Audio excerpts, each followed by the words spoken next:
Hey everyone, for folks watching, welcome to my new YouTube channel.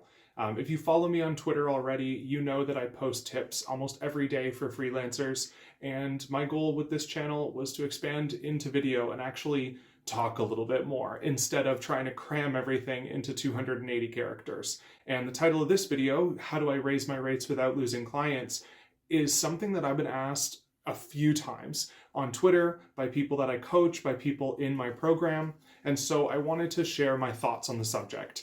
Obviously, every case is different, but here's a framework that you can use. So first off, the big thing is to actually know why you want to raise your rates. So let's say it's been a long time and you've been working with the same client for a while and you're like, great, it's time to raise my rates, like I've been delivering. Maybe it's because you've closed a lot of other new clients and they're at much higher rates, and so you're bringing them in line. You've got to know why you want to raise your rates. It doesn't actually even change much in terms of how you're going to reach out, but you need to know for yourself because you need to know what you're asking for. You're not just asking for more money. There's a reason behind it, and you need to know that reason for yourself, or else this could go very, very badly.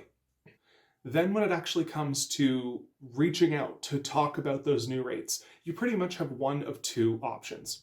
Either you can dictate what the new rates are going to be. You know, the rate used to be 100 and now it's 150. Maybe that's what you're going to do.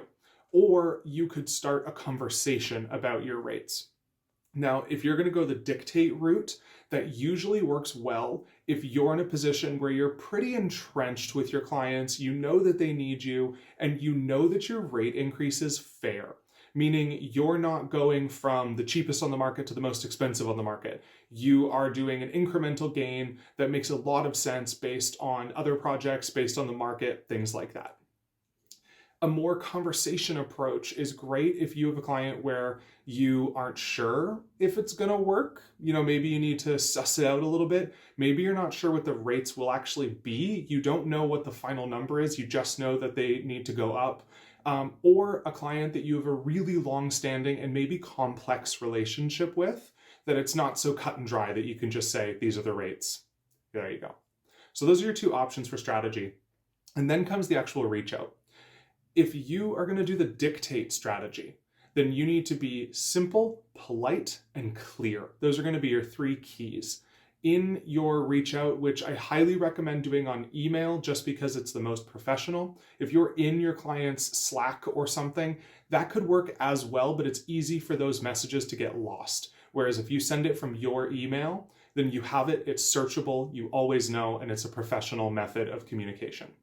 So what you're going to do in that is a very simple hello, greeting, whatever, and be very clear that the email is about rate updates. In fact, I would even make the subject line rate updates or something like that. And just say clearly, okay, I need to increase our rates for the next year or next project or next whatever. They used to be this, they're now this. You want to be transparent about what they are and what they're moving to. That is critical, because if you're not transparent with your client, then it could go, oh, well, what were they? Let's talk about that first. No, give them the information, what it was, what it's going to, and then you can say something simple like, this is bringing my rates in line with my other projects and my other clients. If you're good, let me know, and that's it. For starting the conversation, you say almost the same things, except instead of saying, this is what my rates are, you're saying, can we book a call to talk about rates? So you'll reach out and say, hey, I need to start the conversation with you to adjust my rates, to increase rates. I want to bring them more in line to what I'm doing with my other projects, my other clients. And can we please book a call at your earliest convenience? Maybe throw in a Calendly link or a HubSpot link, whatever you're using to book meetings to make it easier for them. But again, it's clear, it's simple, and it's direct. You're making it very obvious that you want to talk about rates. You're stating a reason, either market rates, bringing in line with your other projects. Maybe you haven't changed rates with that client for a while. When you want to increase your rates, first you have to know why you want it. You need to know if it's personal, you need to know if it's based on the market, financial, whatever it is, because you need to have that underlying reason yourself. So if you get it, you can move on. And then you need to think about how you're going to reach out. Either you're going to dictate your rates, and that's great for clients where you have that relationship, or you need to reach out and ask for that conversation and say, look, we need to talk about it. Please, let's do that. If you have any more questions, let me know in the comments. And if you like this video, please like and subscribe, share it with your other freelance friends. I post on Twitter all the time, but I'm new to YouTube. So let me know what you think about this, and hopefully I'll see you back on another video.